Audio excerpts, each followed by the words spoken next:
Black presence is absence, and white presence leads to skewed logic. This quote perfectly describes the social contract theory in society today, which is the agreement between the citizens and state, which determines the authority of the state and forms society. Starting in the 19th century with the transatlantic slave trade, people of color fell outside of the limits of the social contract. Those accepted with the contracts are deemed white, but this idea of whiteness is a social construction that has changed over time. It's nothing more than a changing range of biological traits.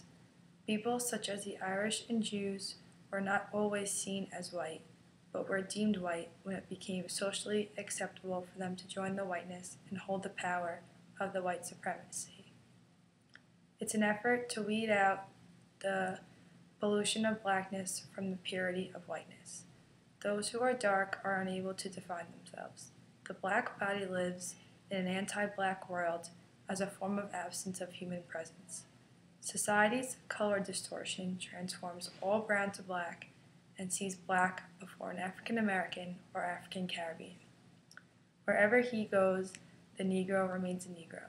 Whatever he or she achieves, the Negro remains a Negro. But it isn't race that excuses blacks from the social contract. It's the blackness. Race is suspect classification. It just so happens that the white race is presumed to be a norm of humanity. This gives standing to white Americans as racial subjects to challenge affirmative action that favors blacks and the other oppressed minority groups as a form of racial discrimination. Race is the truth of black and white, minority and majority relations, even though it is only the minority, the black, people who are subject to social perceptions and self-misunderstandings that are racial.